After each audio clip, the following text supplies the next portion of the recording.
Tessa's dad smiled as he buckled her into the car seat. "Today, kiddo, you're going to come to work with me at the frame shop." Tessa squealed with excitement and snuggled her little white kitty, Mee Mee, tightly into her arms. The mischievous kitty peeked out from amidst the cuddles, her bright green eyes twinkling with curiosity. Little did they know Mee Mee was about to have the most adventure-filled day ever. As they drove into town, the streets came alive with the sounds of chattering people and wailing seagulls. The frame shop sign creaked in the gentle breeze, beckoning them in. Inside, the shop was a treasure trove of colors, textures, and scents. Tessa's eyes widened in wonder. Her dad led her to the workshop, where Mr. Fuji and Luna were busily framing a beautiful painting. Mr. Fuji, in his usual quiet manner, looked up from behind his glasses and said, "Good morning, Tessa. Your dad's told me a lot about you. And who's this little ball of fluff?" Mee Mee, feeling like the center of attention, purred and snuggled deeper into Tessa's arms. Luna, with a warm smile, chimed in. "Hi, Tessa. We've been working on a new project. I think you'll love it." Tessa's dad handed her a stool. "Why don't you and Mee Mee sit here while I get some work done?" As soon as Tessa settled, Mee Mee wriggled out of her arms and onto the stool.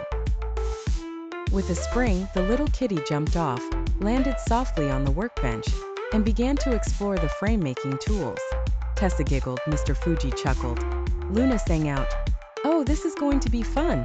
Tessa's eyes grew wide as she watched her kitty sneak up to a glue-covered frame.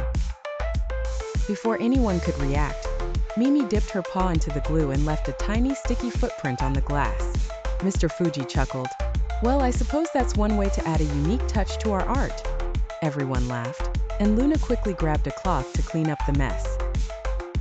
But Mee Mee was on a roll. She darted over to the paint station, where Luna was working on a new piece, and pounced on a stray paintbrush. With a couple of swipes, she created an unintentional, yet intriguing splatter of colors on the canvas. Luna's eyes widened in surprise, then she grinned. This might just be the start of something magical." The morning flew by in a whirlwind of laughter, color, and creativity. Tessa's dad worked busily framing pictures while Mr. Fuji carefully crafted intricate details on each frame. Luna continued to work her artistic magic, Mee Mee occasionally helping by swishing her tail or batting at a wandering thread. As the sun shone brighter, Tessa's tummy began to rumble. "Time for lunch, kiddo," her dad announced.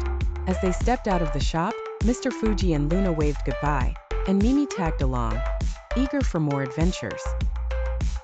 Over sandwiches and fruit, Tessa's dad told her about the secret room he used to play in when he was a boy, hidden behind a bookshelf in the shop. Mee Mee's ears perked up, her eyes sparkled. Tessa sensed the mischief brewing in her kitty's mind. After lunch, they returned to the shop. Mee Mee promptly disappeared into the back room. "Mr. Fuji, Luna!" Tessa cried out. "Mee Mee's gone." A faint mewling sound drifted from the bookshelf, and Mr. Fuji gently pushed the shelf aside. Behind it, a small room was revealed, a cozy space filled with pillows, paint, and glitter. Mee Mee, paint-splattered and purring happily, sat atop a heap of art supplies. Everyone gasped in wonder. Luna exclaimed, "This must be the secret art den your dad told us about, Tessa." And Mee Mee's discovered it. As they peeked into the den, a gust of air blew, lifting tiny shimmering particles into the air. Tiny edible fairy dust that Luna had stored away for a future project. Mee Mee batted at the fairy dust, sending it swirling in sparkling whirls. Mr. Fuji's eyes twinkled as he whispered, "Magical indeed." Tessa gasped in delight. It was truly an enchanted room,